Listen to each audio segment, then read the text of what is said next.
So a quick video on man and his unhealthy sexuality, and as always this is a lot to do with the men and emotions stuff that I teach. But for me this video actually represents the root of all of humanity's suffering, or where the root of human pain lies, and it lies within man's sexuality. And this video is a hard video to take, because especially if you're a guy, but it's also gonna really hit women in a different way as well, because this video actually speaks a deeper truth in which most men, I don't know, I would hazard a guess to say the majority of men of the world's population, because there's not many people that are living from enlightened truth, or from the realization of God, from the realization of love. More and more people are awakening, but the majority are still living in a state of self-suffering. But in this video I want to get to the root of what causes self-suffering, and where the root of selfishness and self-desire arises from. And it arises from man's unhealthy sexuality. And that starts with man's testonic, the drive of testosterone, which is his sexual drive. But when a man hasn't contained and overcome his sexual drive, within that sexual drive is a sexual entity. We have created in the human collective a sexual entity that lives through human beings. Now, what is that sexual entity that I'm talking about? I'm talking about the addiction to sex, the obsession with sex. Man is sexually obsessed. And if any man out there tries to deny his own sexual obsession, he's denying his own truth. Now, there's no judgment in this, because I've come through my own sexuality. I understand what that sexuality does for man, but the pain that it actually creates for the whole of humanity. Now, I know, because I'm talking from my own experience, that men have a psychic, energetic, sexual possession within them. And from my own experience, it's so overpowering, and it's so possessive, and it's so powerful that we take it to be natural when it's not natural. I mean, guys continuously sexual project their own lust, their own imagination, their own sexual excitement.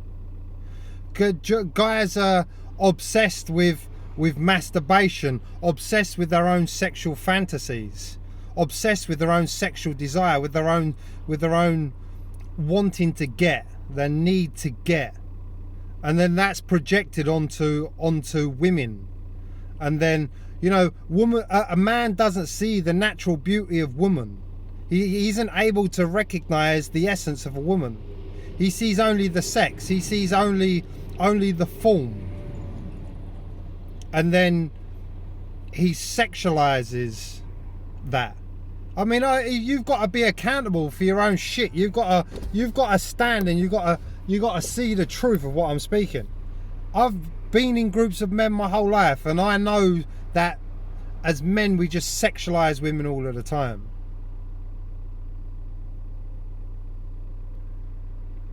But we have to understand what drives that sexual behavior. Where does it come from? If you look at sex, when it's lacking without love, when it has no connection in it, it's self-desire, it's self-pleasure, it's self-imagination, it's self-stimulation. The attachment to sex is actually the attachment in your self-indulgence. This is why it's so destructive. This is why it impacts so many people's lives, because it is selfishly driven. It is a selfish desire to get something. And what you're actually looking to get is, you're looking to get a relief, a release from the emotional tension that accumulates, especially in guys, in the genital area, which is the emotional pain of not actually feeling enough love in himself. His sex is the way in which he escapes. What happens, and I talk to guys, but this affects women as well, what happens post ejaculation is man experiences himself desireless. when a man has ejaculated, there is a brief moment in his life where he is completely desireless, he is completely at peace, and he is completely at one with himself.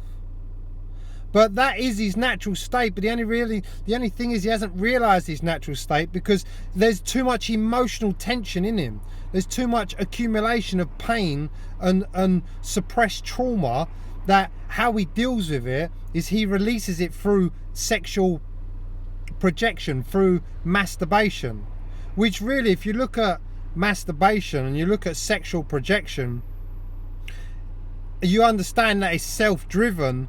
But actually contained within all of that is the sexual shame, because men hold deep secrets.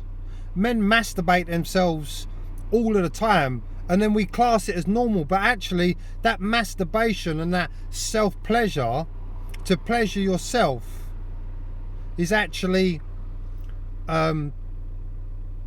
driven by the need to feel something. But it's self-destructive in the process. And the other thing that comes with that self-destructive process is we can never truly be with a woman, because we're basically making love to our own excitement, to our own sexual imagination, our own sexual stimulus. And then what happens? Everybody knows you're in a relationship, you come together, the sex is great at the start, and but then a little bit down the line it begins to back off, and you're no longer connecting with your woman because she's no longer sexually pleasing you, or the desire's gone to make love with her. Because your sexual stimulation and imagination, it needs constant gratification, it needs constant stimulation, because it's not fulfilling. It doesn't fulfill you, and because it doesn't fulfill you and it only satisfies you, you become attached to it. You need it. But that detaches you from your woman, that detaches you from making any conscious connection with your woman, and attaches you into selfish desire. And then that will destroy relationships, that will destroy family, because that sexual desire will then come up and you begin to project it onto other things, and then other things begin to stimulate you, and then you'll quite happily destroy everything in the process to meet that sexual excitement, to meet that sexual desire, all for yourself. It's all self-driven, and all of the time you are self-driven, you are lacking love, because it's love that connects you to other people. It's love that unifies and brings everything to you. It's love that gives. Sex takes. Sex without love.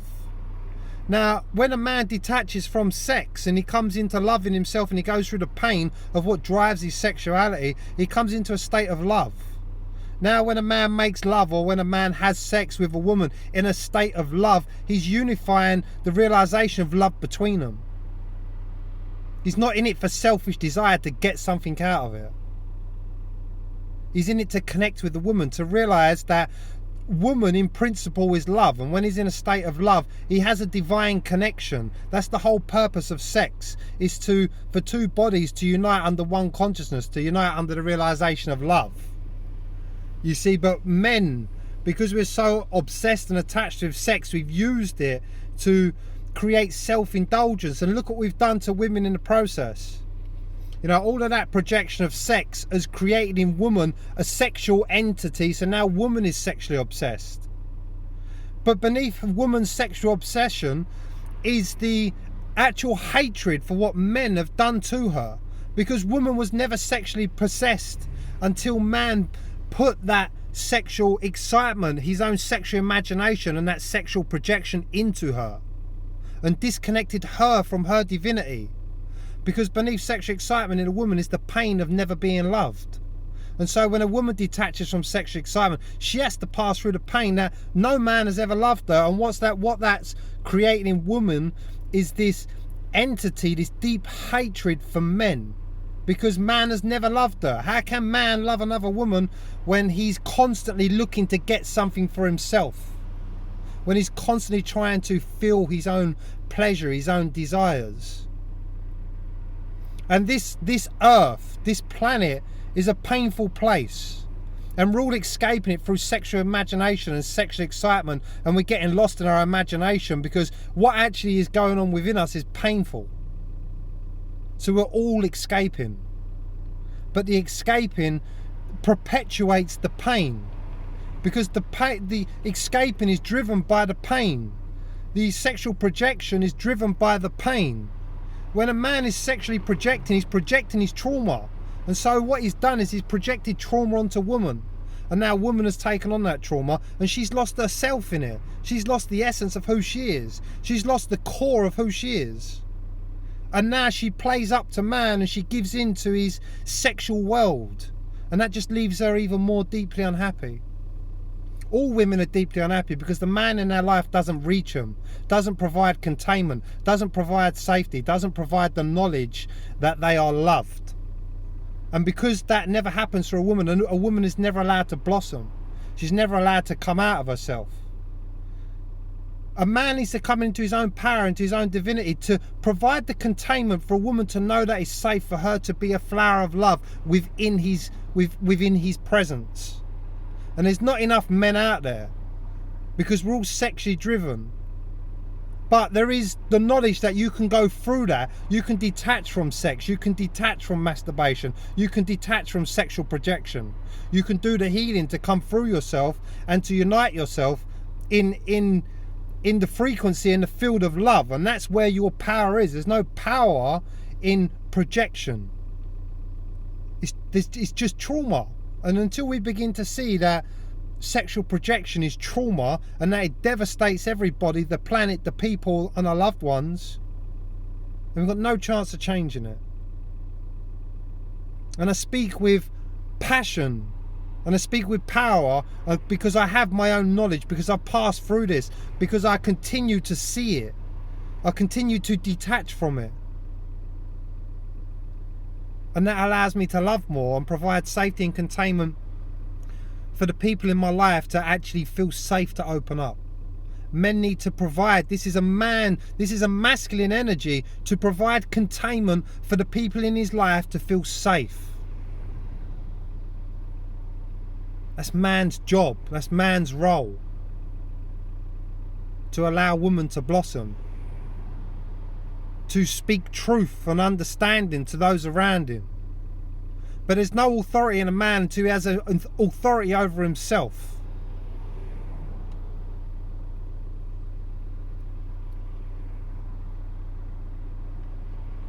And this is not a dig because I've come through this myself. I have deep compassion. But at the same time, I need to speak in a certain way, because this isn't time to be nice. This isn't time to be soft and gentle. It's time to speak a harsh truth in a world where men don't want to acknowledge that their sexual obsession destroys everybody, everything and the planet. And that's a truth that men need to acknowledge. Because until you acknowledge that truth and work with that and deal with that and understand that, you are a boy. You are not a man. An aggressive man is not a real man. An aggressive man is a wounded man. He provides no containment, no safety for nobody. That is not masculine. That is wounded masculine energy. It's wounded. There's no power in that.